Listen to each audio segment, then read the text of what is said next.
नमस्कार, आप देख रहे हैं डॉक्टर साहेब आपके साथ मैं हूं मुस्कान दर्शकों। आज के इस एपिसोड में हम बात करेंगे कॉन्स्टिपेशन के बारे में, जिसे हम कब्ज़ भी कहते हैं। हम देखते हैं ऐसे बहुत बार देखा जाता है कि लोग छोटे-मोटे अगर उन्हें लक्षण दिखते हैं तो वो ये सोचते हैं कि उन्हें कब्ज़ हो गया है। कई बार कब्ज़ नहीं भी होने पे वो सोचते हैं कि हमें कब्ज़ नहीं है। हम इसी बारे में तमाम चीज़ों पे बात करेंगे और ये जानेंगे कि कब इससे लोगों को सतर्क होने की ज़रूरत है, कब इसे सीरियस लेना है और क्या कुछ इसके लक्षण होते हैं। इसी बारे में तमाम जानकारी लेने के लिए आज हमारे साथ मौजूद है बिहार के जाने-माने गैस्ट्रोएंटरोलॉजिस्ट डॉक्टर धीरज कुमार। साथ ही आपको बता दें कि एसोसिएट प्रोफेसर हैं गैस्ट्रो डिपार्टमेंट में और साथ ही पीएमसीएच में ये कार्यरत हैं। सर नमस्कार, बहुत-बहुत स्वागत है। या सर आपसे जानना चाहेंगे, अगर हम कब्ज़ के बारे में बात करें, कॉन्स्टिपेशन के बारे में बात करें, तो इसके जो लक्षण होते हैं हम वो जानना चाहेंगे, कब इसे सतर्क होने की ज़रूरत है और साथ ही कब ऐसा कई बार ऐसा होता है कि लोग कन्फ्यूज़ हो जाते हैं कि ये कब्ज़ है, कई बार कब्ज़ नहीं भी होता है तो वो सोचते हैं इसको इग्नोर करते रहते हैं, तो कब समझना है ये? बहुत अच्छा मुस्कान जी आपने टॉपिक लाया है। कब्ज़ की समस्या बहुत ही कॉमन है। इवन अमिताभ बच्चन ने इन पे मूवी बना दी पीकू। हुँ, उनको भी ये इतना विकराल रूप ले चुका है कि पहले ये बुढ़ापे में कॉमन था। अब हुँ, मैं पीएमसीएच में रहता हूँ ओपीडी में, तो मुसल्लेपुर के में जो बच्चे तैयारी कर रहे हैं उसमें 50 टू 60% बच्चे कब्ज़ से ग्रसित हैं। और उनका यही कंप्लेंट होता है कि पैखाना साफ़ से नहीं होता है, हुँ, लगता है दिन भर पेट फूला-फूला लगता है। तो कब्ज़ को मैं 3 तरह से डिफ़ाइन करता हूँ। नंबर 1 कि आपका सप्ताह में 3 बार से कम पैखाने जाना, हुँ, मतलब सप्ताह में 3 ही दिन पैखाने जाना। हुँ, तो दूसरा जो होता है कि जब भी आप स्टूल पास कर रहे हैं तो स्ट्रेन करना पड़ रहा है, जोड़ लगाना पड़ रहा है, हुँ, आपको जोड़ लगाना पड़ रहा है। तीसरा होता है कि इनकम्प्लीट इवैक्यूएशन, आपने स्टूल पास किया लेकिन लगा साफ नहीं हुआ, फिर मल्टीपल टाइम आप स्टूल जा रहे हैं। तो इसमें लोग कंफ्यूज रहते हैं कि मुझे डायरिया हो गया कि कब्ज हुआ है, क्योंकि मैं बार बार पैखाना जाता हूँ लेकिन साफ से नहीं होता है। तो हुँ, इस 3 भाग में हम लोग डिफाइन करते हैं। तो एक होता है नॉर्मल ट्रांजिट, स्लो ट्रांजिट और एक होता है इन डिफिकेटरी डिजॉर्डर। नॉर्मल ट्रांजिट का मतलब पैखाना तो रोज जा रहा है लेकिन हमेशा जोड़ लगाता है और सेटिस्फैक्टरी नहीं होता है। दूसरा हो गया कि जाता ही नहीं है, 2-3 दिन उसको होस्टूल हो ही नहीं रहा। तीसरा हो गया कि इनकम्प्लीट, मतलब जा रहा है बट कंप्लीटली वो पास नहीं कर पा रहा है। उसको फ़ील आ रहा है कि हमको और अच्छे से होना चाहिए था, हो नहीं पा रहा है। तो ये तीनों जो है बीमारी कब्ज़ियत के ही पार्ट होते हैं। और कब्ज़ियत में सबसे इम्पोर्टेंट जो होता है, 95% कब्ज़ियत जो होता है वो प्राइमरी कॉन्स्टिपेशन होता है। मतलब कोई किसी कारण से नहीं होता है कब्ज़। हुँ, कब्ज़ खुद एक बीमारी होती है।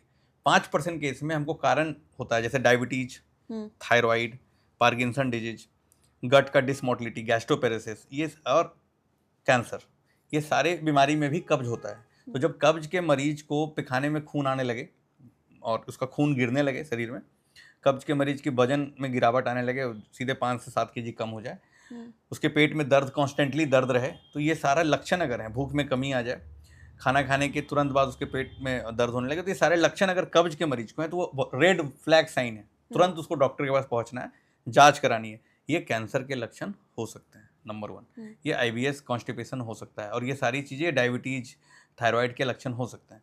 तो ये सारी चीज़ों का इलाज है।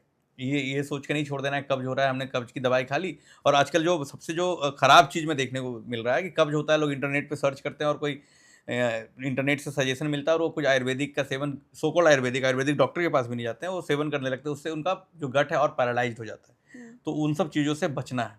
हमें कारण समझना है। अगर वो कारण प्राइमरी कॉन्स्टिपेशन का है, तो प्राइमरी कॉन्स्टिपेशन का 80% जो इलाज है वो लाइफ़स्टाइल ही है, दवाई नहीं है। हुँ, आपको आधा घंटा भागना है, योगा करना है, फाइबर युक्त डाइट लेना है, हुँ, 3 से 4 लीटर या 5 लीटर तक पानी पीना है। फाइबर युक्त में जो हम हमेशा बोलता हूँ, chia seeds is very good. Chia seeds खा सकते हैं, पंपकिन सीड्स खा सकते हैं।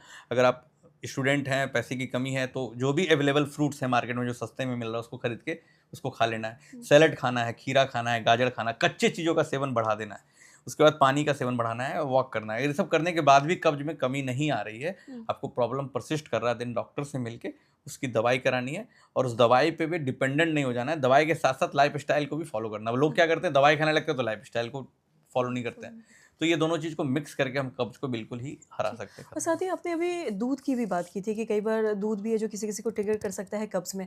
अगर हम सारे डेयरी प्रोडक्ट्स के बारे में बात करें, डेयरी प्रोडक्ट्स में सारी चीज़ें आ गई, चीज़ हो गया, कर्ड हो गया, मिल्क हो गया और भी जो भी चीज़ें डेयरी प्रोडक्ट्स में आती हैं, तो क्या जो भी डेयरी प्रोडक्ट्स की चीज़ें हैं, क्या वो कब्ज़ को बढ़ा सकता है?